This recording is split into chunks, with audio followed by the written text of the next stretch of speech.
નમસ્કાર વિદ્યાર્થી મિત્રો, ગુજરાત જોબ ગુરુમાં તમારું સ્વાગત છે. સરકારી પરીક્ષાની તૈયારી માટે આ તમારું સૌથી વિશ્વસનીય પ્લેટફોર્મ છે. આજે આપણે ભૂગોળનો એક એવો ટોપિક લેવાના છીએ જે પરીક્ષામાં વારંવાર પૂછાય છે, પણ યાદ રાખવો બહુ અઘરો લાગે છે. નમસ્તે સાહેબ. હા, સાચી વાત છે. નદીઓના નામ અને તેમના સંગમ સ્થાનો યાદ રાખવા બહુ અઘરા પડે છે. પરીક્ષામાં જઈએ ત્યારે બધું ગોખેલું ભૂલાઈ જાય છે અને ઓપ્શન જોઈને કન્ફ્યુઝન થાય છે. બિલકુલ સાચી વાત છે, પણ હવે ગોખણપટ્ટી છોડો. આજે આપણે સ્માર્ટ ટ્રિક્સ અને વાર્તાઓથી ભારતીય નદીતંત્ર યાદ રાખીશું. બસ ખાલી સેકન્ડોમાં જ જવાબ યાદ આવશે અને આખી જિંદગી નહીં ભૂલાય. તો ચાલો શરૂ કરીએ ગંગા નદીના નિર્માણથી, એટલે કે પંચપ્રયાગથી. હા સાહેબ, આ પંચપ્રયાગ બહુ જ કન્ફ્યુઝ કરે છે. તેને યાદ રાખવાની કોઈ શોર્ટકટ છે? અલબત્ત છે. સૌથી પહેલાં તો એક નિયમ યાદ રાખો. આ બધી જ નદીઓમાં અલકનંદા નદી કોમન છે, એટલે કે દરેક પ્રયાગમાં એક નદી અલકનંદા તો હશે જ. હવે વાર્તા સાંભળો. વિષ્ણુ ભગવાન ધોળા કપડાં પહેરે છે. ઓહ, એટલે ધોળા પરથી ધોળી ગંગા અને વિષ્ણુ પરથી વિષ્ણુપ્રયાગ, સાચું ને? એટલે કે અલકનંદા અને ધોળી ગંગા મળે તેને વિષ્ણુપ્રયાગ કહેવાય. એકદમ સાચું. હવે આગળની લાઈન છે નંદબાબાની નંદાકિની, એટલે કે નંદાકિની નદી જ્યાં મળે તે નંદપ્રયાગ. પછી આવે છે કર્ણ. કર્ણ પિંડ દાનમાં આપે છે. પિંડ એટલે પિંડારી નદી અને કર્ણ એટલે કર્ણપ્રયાગ. વાહ સાહેબ, આ તો બહુ સહેલું છે. હા, અને હવે શિવજીનો વારો. શિવ એટલે કે રુદ્ર મંદ મંદ હસે છે. મંદ પરથી મંદાકિની નદી અને રુદ્ર પરથી રુદ્રપ્રયાગ. અને છેલ્લે ભાગ્ય દેવના હાથમાં છે. ભાગ્ય એટલે ભાગીરથી નદી અને દેવ એટલે દેવપ્રયાગ. મતલબ કે દેવપ્રયાગમાં અલકનંદા અને ભાગીરથી નદીનો સંગમ થાય છે અને અહીંથી જ તે ગંગા નામે ઓળખાય છે. અદ્ભુત! બરાબર. હવે ગંગા બની ગઈ તો તેની સહાયક નદીઓ પણ જોવી પડે. પરીક્ષામાં ડાબો અને જમણો કાંઠો પૂછાય છે. ઉત્તરથી એટલે કે ડાબા કાંઠેથી મળતી નદીઓ માટે એક મસ્ત વાક્ય છે. રામ અને ગોમતીએ શારદા સાથે ગંડક અને કોશીમાં મહાન સ્નાન કર્યું. વાક્ય તો યાદ રહી ગયું, પણ નદીઓ કઈ કઈ? રામ એટલે રામગંગા, ગોમતી, શારદા જેને સરયુ પણ કહેવાય છે, ગંડક, કોશી અને મહાન એટલે મહાનંદા. આ બધી ડાબા કાંઠેથી મળે. હવે જમણા કાંઠાની નદીઓ એટલે કે દક્ષિણથી મળતી નદીઓ. વાક્ય છે યમરાજા સોનાનું દાન પુણ્ય માટે આપે છે. યમરાજા એટલે યમુના, સોનાનું એટલે સોણ નદી, દાન એટલે દામોદર અને પુણ્ય એટલે પુનપુન નદી.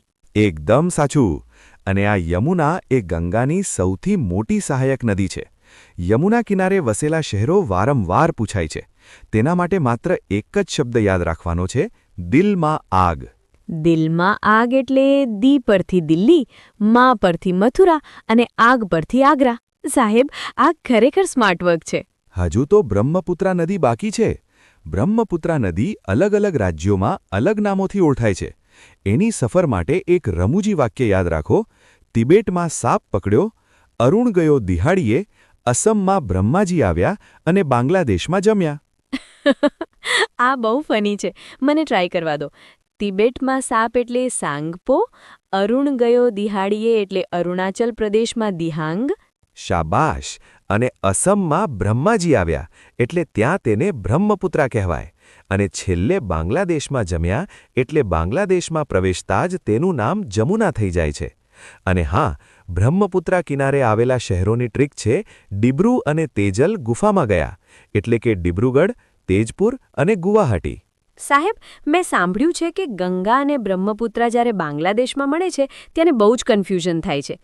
તેના માટે કંઈક ગણિત છે? હા, તેને આપણે મેઘનાનું ગણિત કહીએ છીએ. જુઓ, ગંગા બાંગ્લાદેશમાં પદ્મા કહેવાય છે અને બ્રહ્મપુત્રા જમુના. જ્યારે પદ્મા અને જમુના મળે છે ત્યારે પદ્માની જીત ચાલે છે, એટલે સંયુક્ત પ્રવાહ પદ્મા જ કહેવાય છે. અચ્છા, અને પછી? પછી આ મોટી પદ્મા નદી આગળ જઈને મેઘના નદીને મળે છે. અહીં મેઘનાની જીત ચાલે છે, એટલે પદ્મા પ્લસ મેઘના = મેઘના. અને છેલ્લે આ વિશાળ નદી મેઘના નામે જ દરિયામાં ભળે છે. ઓહ, હવે આ સમીકરણ ક્યારેય નહીં ભૂલાય. સાહેબ, કેટલીક નદીઓને શોકની નદીઓ કહે છે, જે પૂર લાવે છે. એના માટે કોઈ શોર્ટકટ ખરો? હા, બહુ જ નાનો શોર્ટકટ: બીકો પદા ઓમ. બીકોપદાઓમ એટલે? બીકો એટલે બિહારનો શોક એટલે કોશી નદી, પદા એટલે પશ્ચિમ બંગાળનો શોક દામોદર નદી અને ઓમ એટલે ઓડિશાનો શોક મહાનદી. છે ને સાવ સરળ. ખરેખર બહુ સરળ છે. સાહેબ, એક બીજો પ્રશ્ન. પરીક્ષામાં હંમેશા ગોદાવરી અને કાવેરી વચ્ચે બહુ જ કન્ફ્યુઝન થાય છે. દક્ષિણ ભારતની ગંગા કોને કહેવાય? આ પરીક્ષાનું સૌથી મોટું કન્ફ્યુઝન છે. આને સોલ્વ કરવા શબ્દ પકડો. જુઓ, ગોદાવરી નદી બહુ જૂની એટલે કે ગરડી વૃદ્ધ છે. જો પરીક્ષામાં વૃદ્ધ ગંગા પૂછાય તો ગોદાવરી લખું, અને માત્ર દક્ષિણની ગંગા પૂછાય તો પણ ગોદાવરી. તો પછી કાવેરી ક્યારે લખવાનું? જ્યારે પ્રશ્નમાં ભારત શબ્દ આવે, કાવેરીમાં ભારત શબ્દ આવે છે એવી રીતે યાદ રાખો. જો પ્રશ્ન હોય દક્ષિણ ભારતની ગંગા, ત્યારે જ જવાબ કાવેરી આવશે. વાહ, આટલું માઇનર લોજિક કોઈએ સમજાવ્યું ન હતું. અને સાહેબ, પશ્ચિમ વાહિની નદીઓ એટલે કે જે અરબ સાગરમાં મળે છે તે કેવી રીતે યાદ રાખવી? મોટાભાગની નદીઓ તો બંગાળની ખાડીમાં જ જાય છે ને? સાચી વાત. પશ્ચિમ તરફ ઊંધી વહેતી નદીઓ માટે શબ્દ છે સમાનતા. સા એટલે સાબરમતી, મા એટલે મહી, ન એટલે નર્મદા અને તા એટલે તાપી. આ નદીઓ બહુ ફાસ્ટ વહે છે, તેથી તે ક્યારેય ડેલ્ટા નથી બનાવતી, પણ એસ્ચ્યુઅરી બનાવે છે. ગ્રેટ. અને સાહેબ, પેલી રેખાઓ કાપતી નદીઓ વિશે પણ બહુ પૂછાય છે. હા, એના માટે રમૂજી વાક્ય છે: મહીને કરચલો કરડ્યો, કોંગોએ વિષ પીધું અને લીંબુ મકરવૃત્તમાં ઉગ્યું.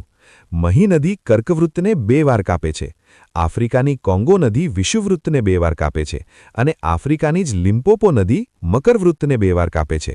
અને મેં વાંચ્યું છે કે ગુજરાતની લિમ્પોપો વિશ્વામિત્રી છે?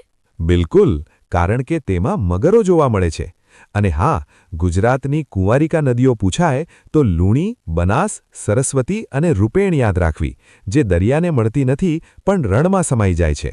સાહેબ, હવે મને બધું જ યાદ રહી ગયું છે. છેલ્લે શહેરો અને નદીઓનું કનેક્શન પણ સમજાવી દો ને. ચોક્કસ. શબ્દોની રમત રમીએ.